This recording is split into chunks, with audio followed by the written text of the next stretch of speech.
Nice kick. We've got 2 girls and a boy, so the girls are 5 and so she's in kinder. Good kick. The next one is 4, so she's in daycare and she'll be in kinder next year. And then our son is 2. Let's go.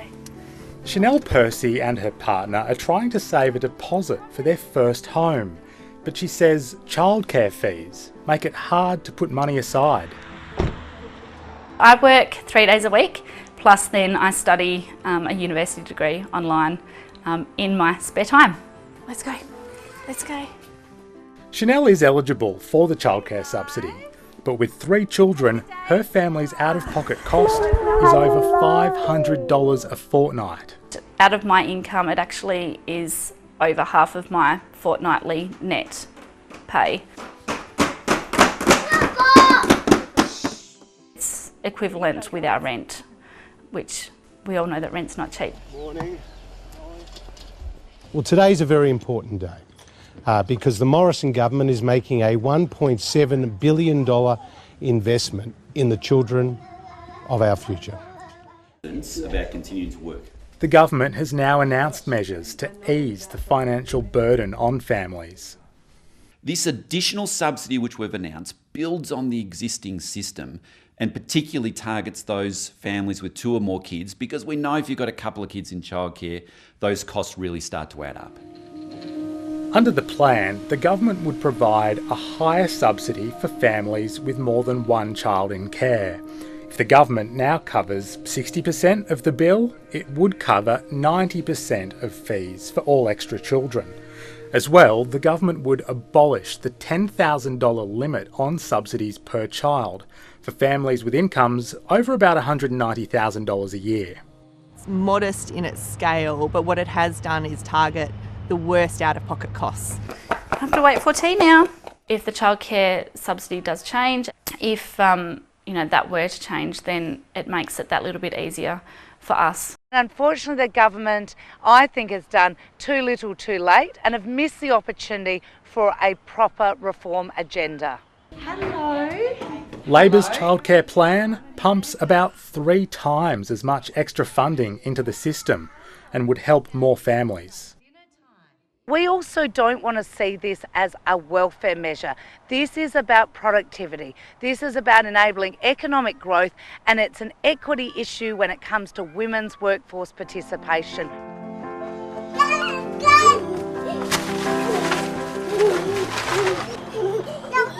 I am a shift worker and generally work anything between 6 a.m. to about midnight. Out of pocket for 3 days a week per child for a fortnight is about $650. Good job.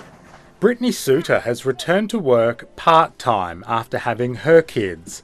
The healthcare worker would return to full-time hours if childcare wasn't so expensive. If I worked full-time, we would be worse off at the end of the fortnight. Our take-home pay would be less. Let's have a look at the book. You know, it's a silly sentence to say, I can't afford to work full-time.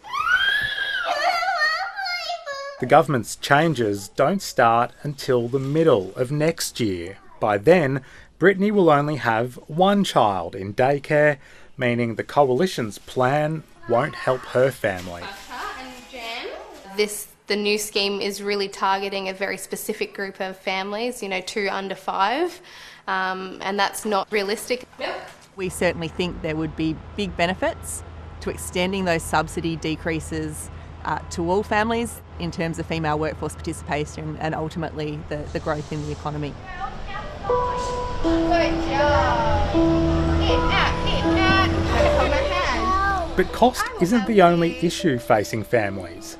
It can be hard just to find a place in a centre. It makes me feel like I play a huge part in the children that participate here in their development. And then 10 star jumps. They're so much fun and they bring the inner child out of me. Touch our toes. Danica Puntigam became an early childhood educator this year and loves her job. Quick little job. We all played hide and seek the other morning, didn't we? Danica was shocked when she learned there's a shortage of thousands of childcare educators across Australia. I just don't understand why people don't want to be a part of the development and the growth of the children. What did we put in a cupcake? That worker squeeze is being felt at the centre where Danica works.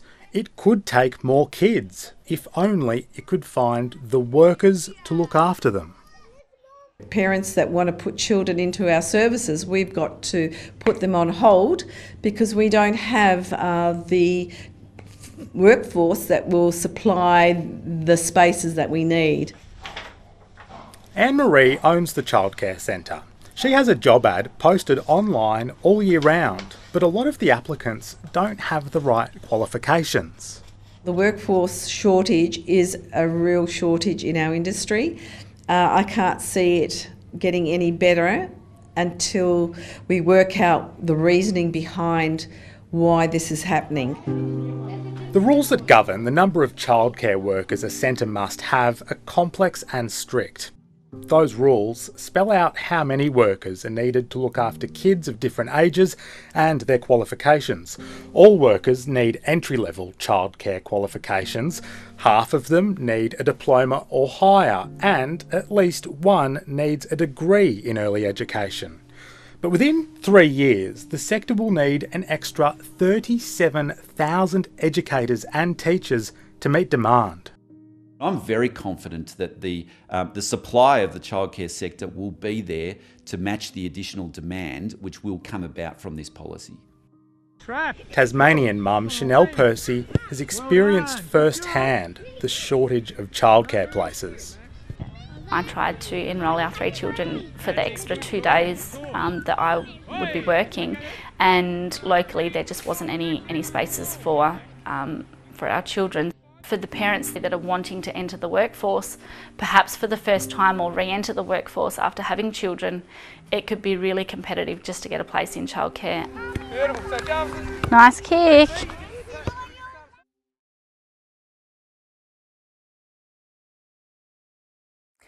Hi, I'm Lee Sales. Thanks for watching this story. If you'd like to watch more of 7:30's stories, they are on the left of your screen. And tap on the button below to subscribe and get the latest from ABC News.